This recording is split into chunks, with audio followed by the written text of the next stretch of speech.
Okay, hello. Uh, so welcome to the Data Science Conference. My name is Tomaz Bratanic, and today we'll be talking about knowledge graph-based chatbots. So a little bit about myself. So I'm a graph and LLM, large language models enthusiast, and I write a lot of content on my blog and do a bunch of code that you can also see on my GitHub. But I also just finished my book. It's called Graph Algorithms for Data Science, and it's using Neo4j and a lot of graph algorithms, basically exploring graph algorithms. And you can take a look at it if that is what is interesting to you. But enough about me. So let's dive into LLMs for starters. So it was, I think, around 1 year ago when ChatGPT was announced, or basically was G8, general availability. And it wasn't like the boom didn't happen instantaneously, because if I remember correctly, it was around February or so when, like, at least I realized what ChatGPT is, and then I started playing around with it. And we all noticed that ChatGPT is a really nice tool, and it basically understands what you're talking about, and it's got the conversational ability, right? So you can basically do follow-up questions and have a conversation. So it's not just a single message, but it can be multiple messages, and the LLM, or the ChatGPT in this case, understands the context, and you can guide it to it. It's basically quite good at mimicking natural language conversations with other persons. Now that's all great, but they have some problems, right? So for example, all LLMs have knowledge cutoff date. So what is knowledge cutoff date? It means that all the events that happened that happened after their training, the LLM is not aware of, and therefore you cannot have a discussion with the LLM about those events, right? So for example, here we have, where does the VR Developers Conference take place? 2023, right? And ChatGPT, the 3.5 version, has the knowledge cutoff in September 2021, and then therefore it's not able to talk to you about events that happened or will happen in 2023. And there are other problems, like, for example, hallucinations.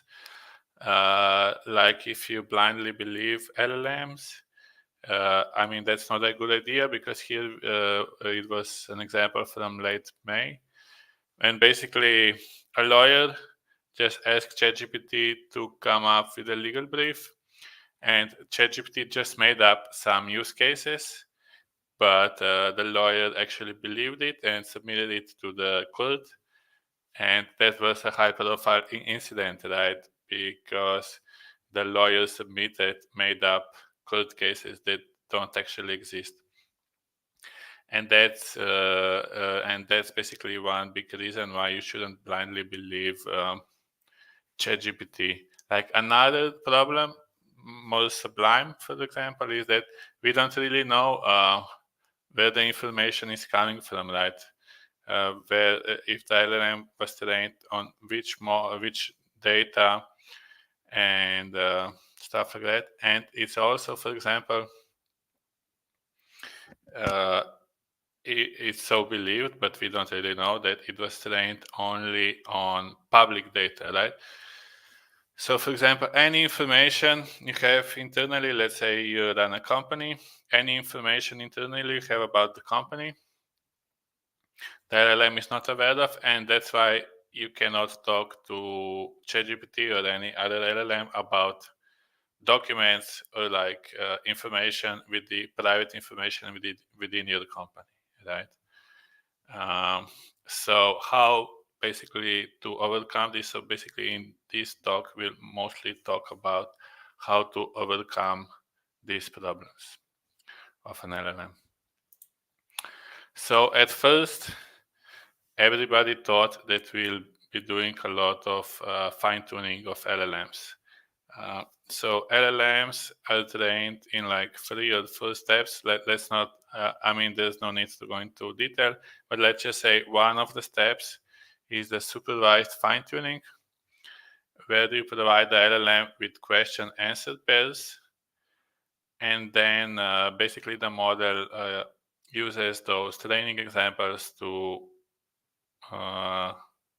update its weights and hopefully learn some new things. But what was shown, it turned out quite fast that basically fine-tuning an LLM is not a good solution to update its internal knowledge. Because let's say you want to make train the LLM to be aware of events in 2023, for example. And it turns out that the supervised fine-tuning is not a good way of doing that. And for example, here I've also screenshotted from, this is from Google documentation. They have the Vertex AI LLMs, and they say currently model tuning, the supervised fine-tuning, may not improve models' general knowledge, right? Which means it's not a good idea to use fine-tuning to update its internal knowledge. So it's basically what it turns out to be the best use case for the fine-tuning an LLM is basically when you want to teach the LLM like specific output format that you want. And we've also seen that maybe you can also train it to behave like perform better than specific tasks. So one of those tasks could be like translating like natural language into SQL, like a query language. Or for example, in our case, we'll see that fine-tuning could also be nice for the translating natural language into cipher statements. So cipher statements, a cipher query language is a language that's used to query a graph database. But more about that later. So it turns out that everybody thought that fine-tuning will be the way to go, but it actually is shown that it's not the way to go. So what do you actually do when you want to update or have the LLM be aware of events after its knowledge cutoff, or be aware of private information or private documents? Is the so-called retrieval augmented generation. Now that's like a big word, but what it means is that basically in the same prompt, you give it the context, right? So you say, basically here I gave it Nikola Jokic won the NBA Finals MVP in 2023. And then I asked it the question, like, who won the NBA Finals MVP in 2023? So, and now it can answer the question, obviously, because we have provided relevant context. And then the LLM doesn't have to rely on its internal knowledge to answer the question. It just needs to, basically, it's like sort of like a pop quiz, right? Where you give it some information, and then at the end of the presentation, for example, you ask a question about that context that you gave it, right? And it's quite good at retrieving information from the context you provided and then generating the final answer, right? So now it says Nikola Jokic won the NBA Finals MVP in 2023. It can also list the source of this information, right? So if you just provide in the prompt where the information comes from, the LLM can then also provide its source, right? So this is basically the way what like a lot of people are doing these days to enhance the knowledge of an LLM. But like there's also one big problem. I mean, it's not a problem, but let's say a limitation. The answers are only as good as the provided context, right? So if you give it false or irrelevant context, then the LLM won't be able to generate a valid or up-to-date answer. So yeah, so that's basically the gist of retrieval augmented generation technique. And like high-level architecture looks the following. You have the user who asks a question, and now you have here it's called smart search. So basically, based on the user question, you need to find relevant pieces of information that could be used to answer the question, right? So for example, what we've seen, you could use, for example, Google, because I don't know if you know, but for example, ChatGPT had ChatGPT with browsing. And when it didn't know the answer and it needed additional information to look up, it basically went to Google and did a search and then clicked through the first 3 pages. And if the information is there, hopefully, then that information is then passed to the LLM with the question. So basically exactly what we did here, what's shown here. And then the LLM can basically generate an answer that's like up to date with relevant information and also can provide the source of information. And at first, like the most simple application we've seen for retrieval augmented generation was the so-called chat with your PDFs applications. I call them. And this seems basically, this is now the hello world of the AI or LLM applications. And the gist is basically you take a bunch of PDFs, you read the text from the PDFs, and then you have to chunk the text. So basically split the text into smaller parts, because LLMs, I mean, this is not such a big problem today as it was at the beginning, but at the beginning, LLMs had a max token limit, so how many tokens you can provide in the input, it was limited to 4,000 tokens, right? So that meant you can't just give, let's say, a whole book in the prompt. I mean, nowadays you actually can, but like at first that was not possible. So like text chunking is an important part where you split the text into multiple chunks. And then you produce vector representations of text. So we have the so-called text embedding models. So text embedding models take like a section of text and then translate them into numerical features. So I don't know if I have, here is maybe basically better. So basically you have text, and then you use a text embedding model to translate it into a vector, right? So a vector is just a list of floats. And this float is basically a numerical representation of the text. Let's go back. And then you store these numerical representations of text into a vector index. In this case, here we see I've used Neo4j vector index. And then, so this is basically the ingestion part.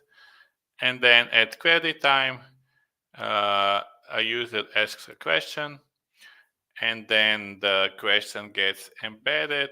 And then based on the similarity of the user question and relevant documents, we retrieve the most relevant documents and then feed them to an LLM, and the LLM generates the answer, right? So this was the first and major approach to retrieval augmented generation that we've seen. it's it's had a very low barrier to entry because it doesn't take any advanced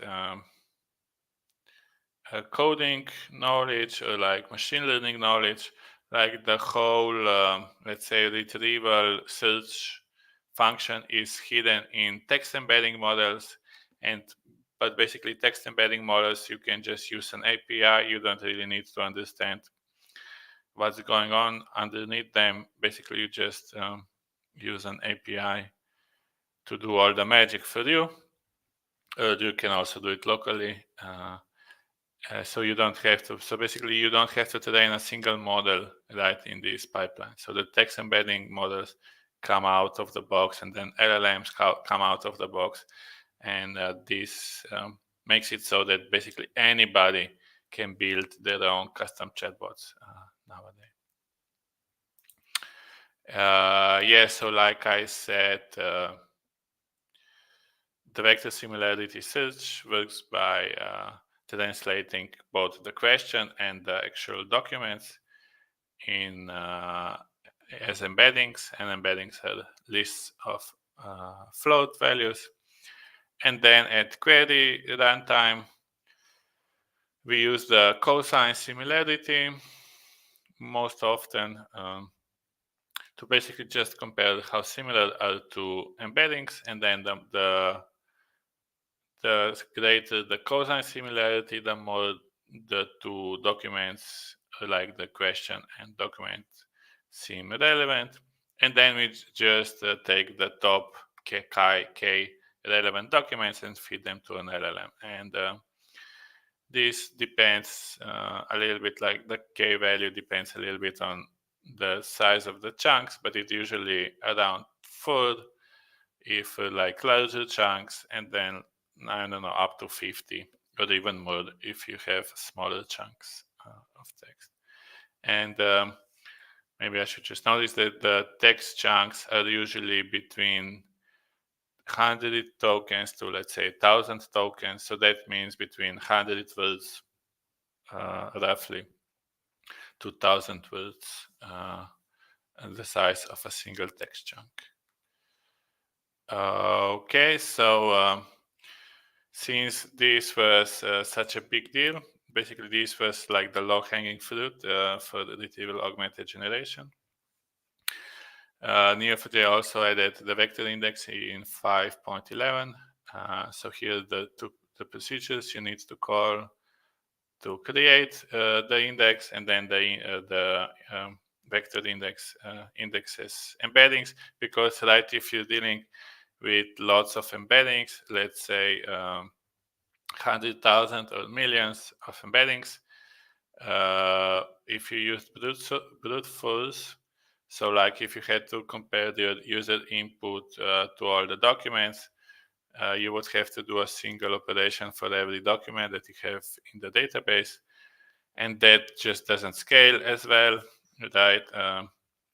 So that's why we have a vector index, which basically scales much better, and it can be used on millions of documents to find like relevant documents within like million potential documents, and it works quite fast, right? So just a couple of milliseconds. Okay, so as I mentioned,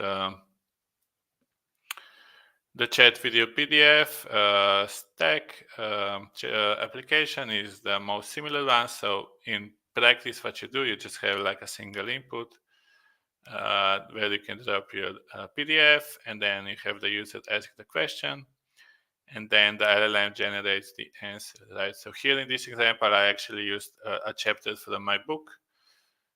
So you can see the 9th chapter of my book. I ask which coincidentally talks about node embedding models. And then I said, how are node embedding models useful? And then basically the LLM generated the answer based on the information in my book, right? So the PDF was my book, and it used that information to find, to answer the question. And here's the link to the code if you will ever want to take a look at it. And like the actual code behind the application, this is all the code that's required to have a talk video PDF application. As I mentioned, that this is like the hello world of AI, and basically like using frameworks like LangChain or Llama Index. I think there's also like Haystack and probably some others that I can't remember now from the top of my mind. But basically in this example, we used LangChain. So basically you just have it's LangChain and Streamlit for simple UI. But basically you just read the PDF. Here we have text chunking, right? And then we just embed the text chunks and store them in the vector. And then basically we define the retrieval plus LLM step, right? And in LangChain that's called retrieval QA or retrieval question answering, where you have question answering using an LLM, but it also uses a retriever to fetch relevant information from a vector index. And this is all the code that's needed to have a simple chat with your PDF application. And so if you're interested in that, I suggest like this is a good place to start and see how well it works. But basically what I've shown you that the vector index and text embedding models, they are all used for the unstructured text, right? So free form text without any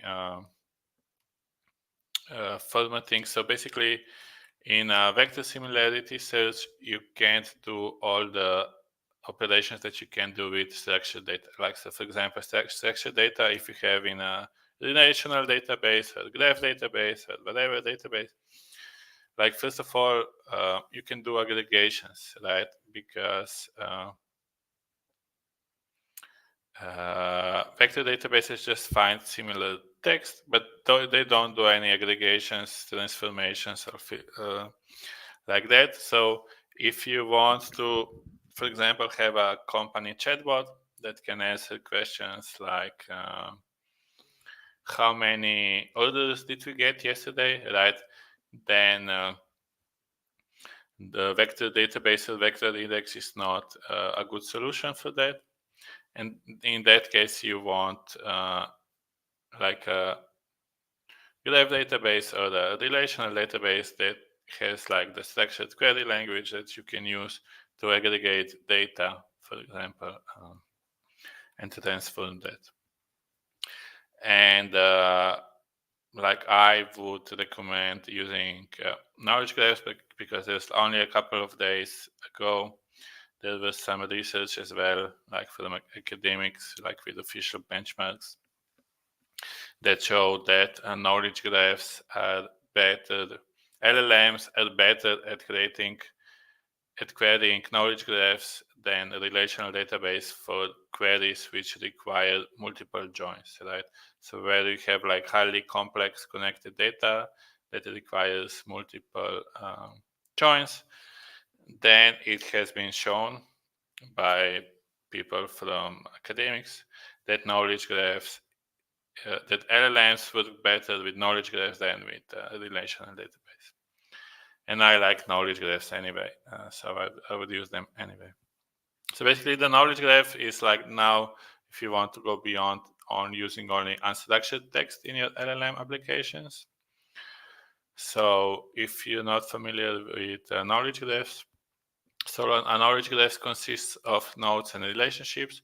So for example, every circle that you see in this visualization is a node, and nodes can be used to represent, for example, a person. Here we have Lily, or like artist Da Vinci, and then a painting, but also museum and cities. Nodes can be used to represent any entities, concepts, or basically anything.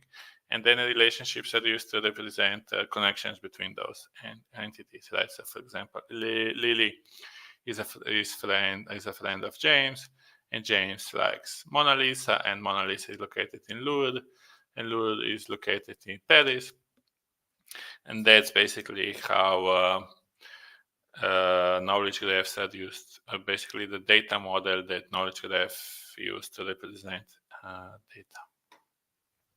Okay, so if we move forward, so how does the retrieval augmented generation work with knowledge graphs? So basically, to query a knowledge graph, what you need to do is you need to create a cipher statement.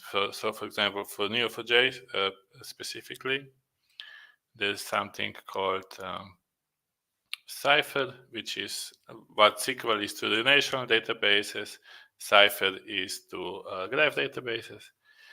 And basically the workflow is the following. So a user asks a question, and then the question is we use an LLM to translate a question to cipher statement. So this is the second part. Then we use the generated cipher statement to query relevant information from the database. And once we have the relevant information from the database, we again just pass it to the LLM along with the question, right? The same thing that we did with vector similarity search. The LLM generates the final answer, and then we pass that back to the user. And now let's go a little bit more into details about this workflow. So how do we actually go about translating or like generating cipher statements based on text or like user question, right? So one thing you can do, you can basically pass the schema of the knowledge graph to the LLM. So for example, we say this is the schema representation of Neo4j, and then we just pass node properties, relationship properties, and the relationships. And then using this schema, generate a cipher statement that answers the following question. So if I ask it, who's the CEO of Neo4j? Then the LLM says, okay, sure, based on the schema that you provided, the cipher query to find the CEO of the company would be, and then this is the actual cipher statement. So you can see that cipher basically tries to visually help you to differentiate between nodes and relationships. But basically here it just says, okay, match an organization that has name Neo4j, and then traverse the relationship has CEO to the person, and then simply return the name of the person, and that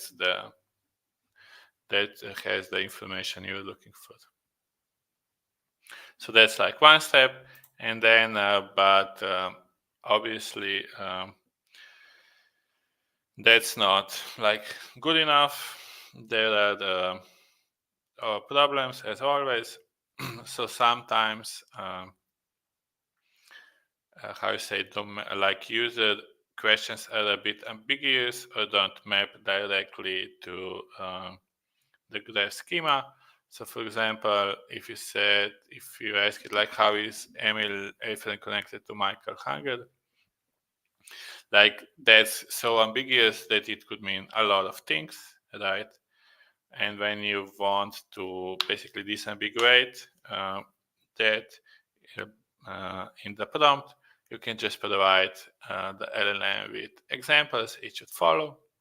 So in this example, basically I said, I gave it an example to find the shortest path between two persons, and then just return that path. And now, based on that example, now generate a cipher query for a similar question, right? And then the LLM uses the provided examples to generate the cipher statement you're looking for, right? So this is called few short examples.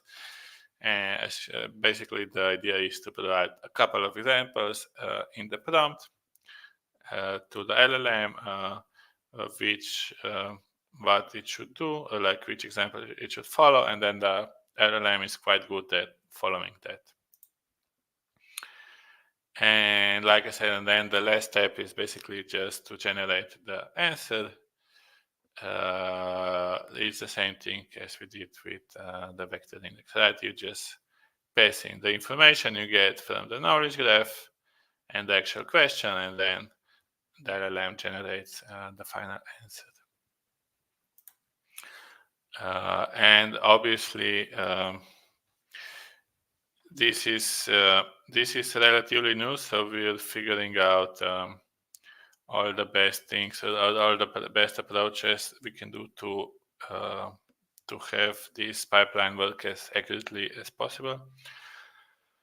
So one thing we definitely noticed is that you're passing the schema of the graph to the LLM, which is nice, right?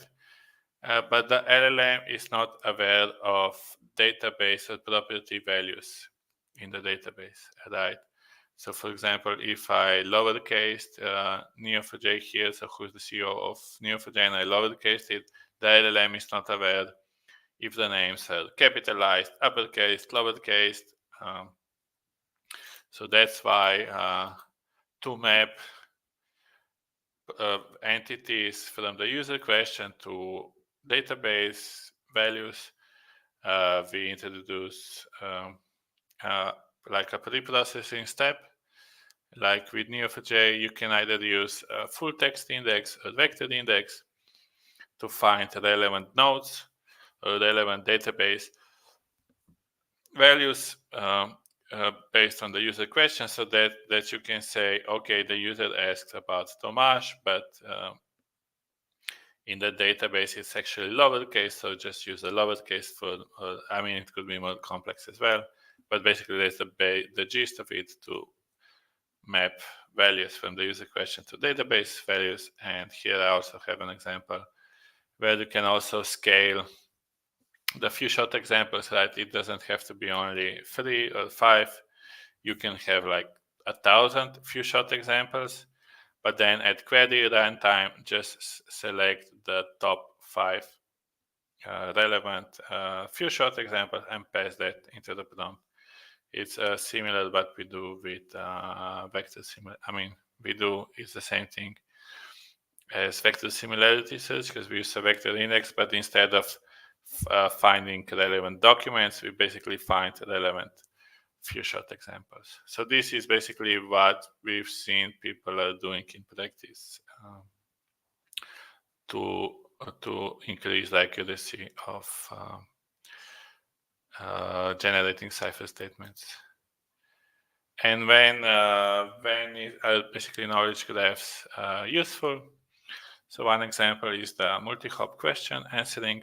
So multi-hop question answering is basically a question that, for example, could be broken into multiple sub-questions. So, for example, here we have, did any of the former OpenAI employees start their own company?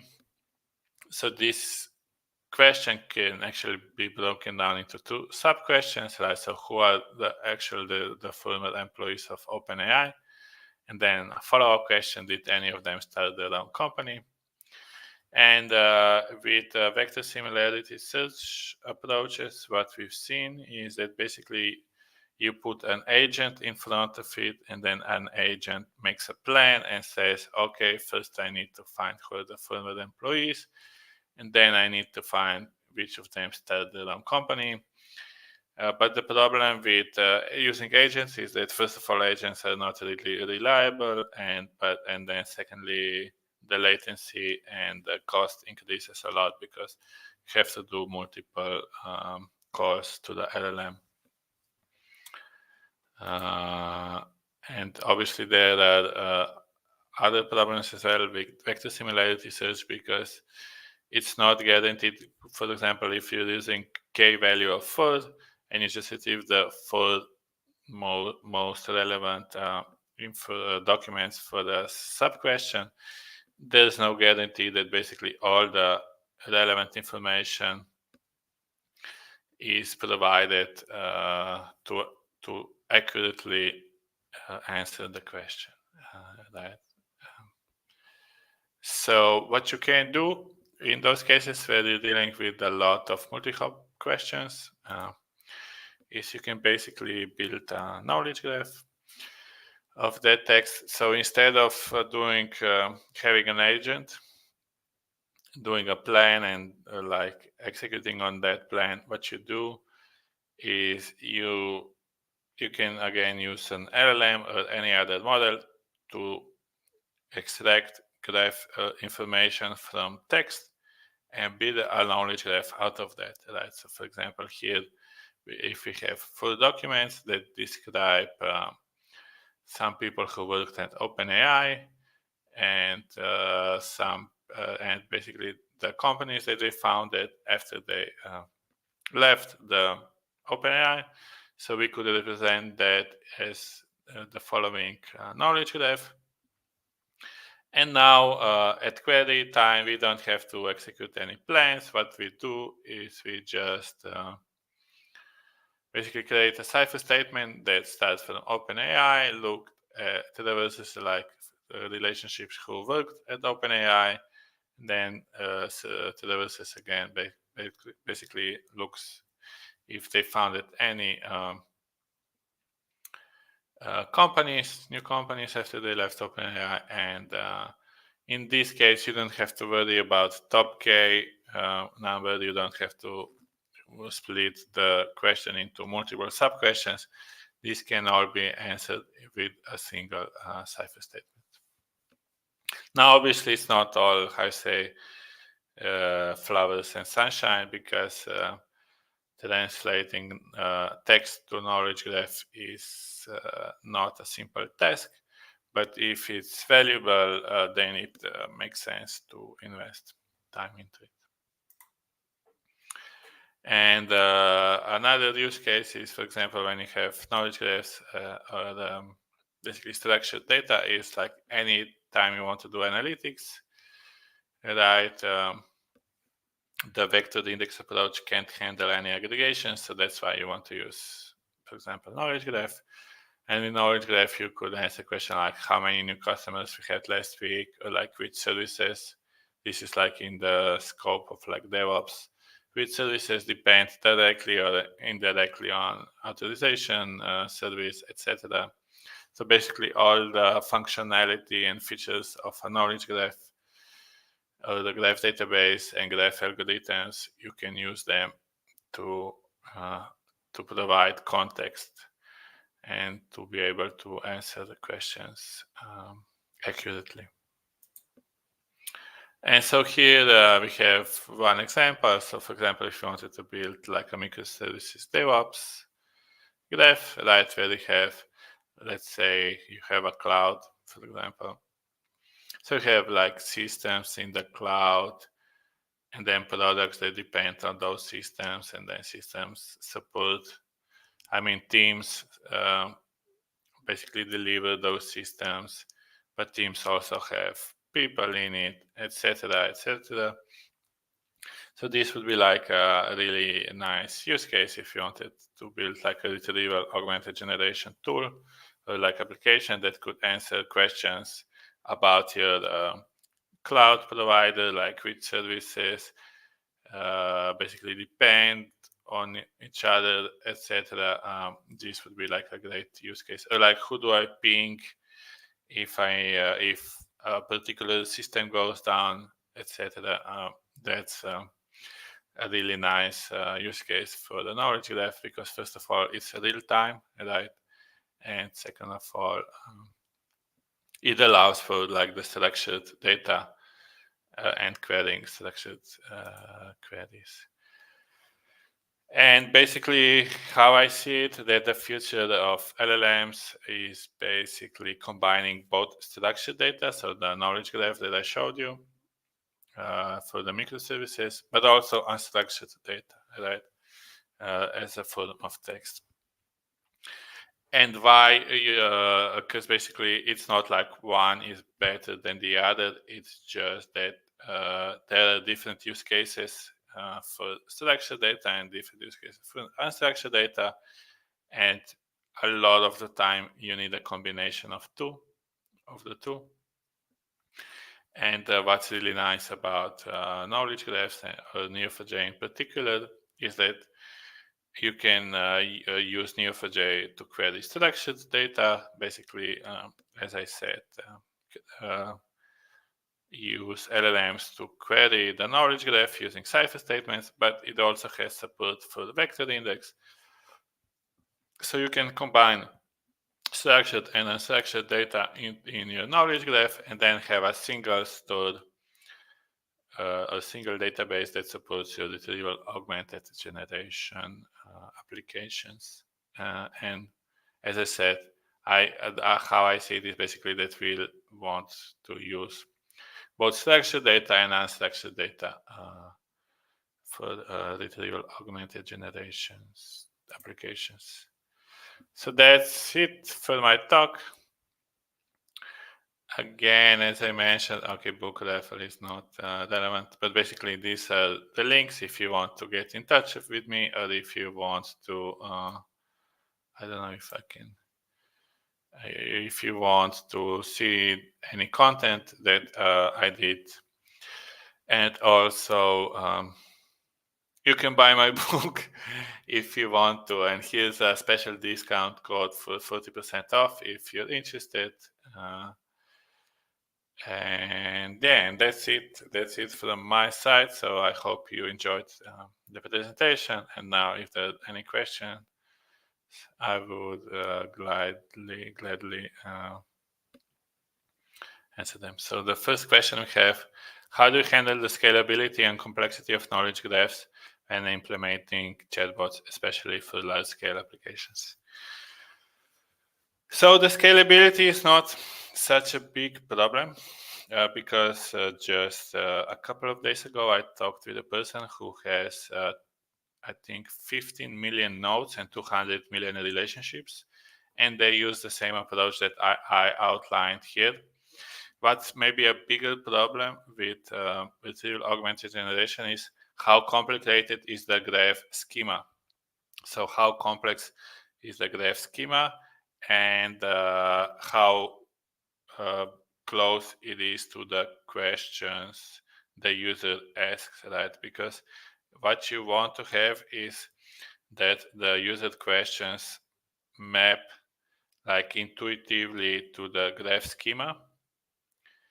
And if you cannot avoid, if you can't, basically, if you still need some complexity for some reason or other reason, what you need to do is then basically you can use the few short examples, right? So for more complex queries, you can just provide it examples with which it should follow, and that's basically how it is. But basically, it's a combination of having the schema as little complex or as simple as possible, and as close to the questions that users are asking.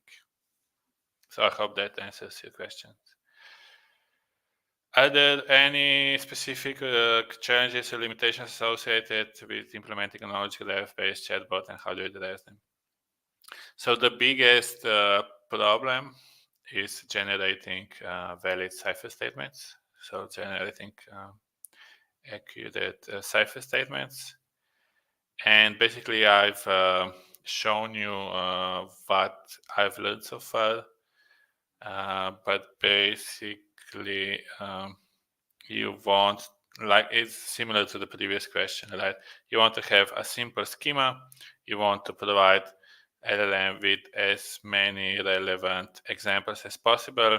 And you can also give LLM specific instructions how to use or how to query the knowledge graph. And obviously, you want to use the best possible LLMs. So in this, at the moment, that's just GPT-4.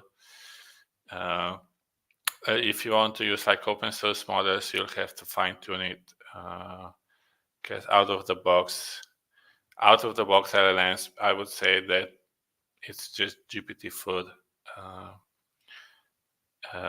anything like production you want to put into production. Okay. Is there flexibility in incorporating external data sources into knowledge graph, and how is data integration managed in this context? Yeah, so there's a lot. Basically, knowledge graphs are basically most often used to combine multiple sources of information,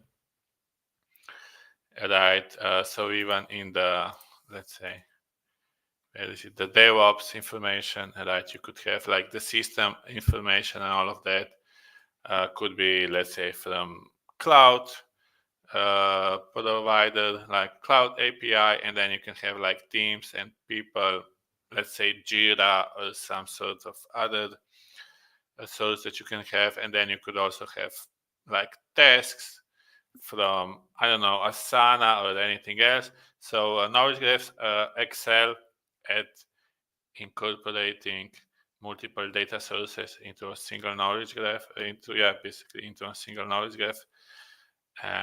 And basically the data integration part is, it doesn't really matter if it's an LLM application or not.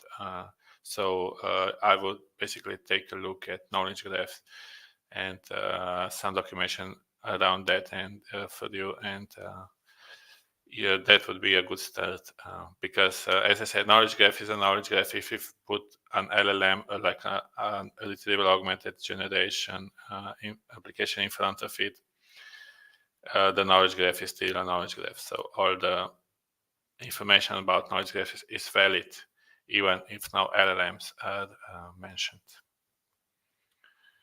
Okay. Is it difficult to write a book about IT? Well, yes, it is. Yes and no. But I would say it's a lot of work. It took me 2 years, 2.5 years almost to complete it. So yes, it's not the most simple thing. And like if you're debating writing a book, you should really think about, do you really want to do it or not? Okay. Do we have any other questions?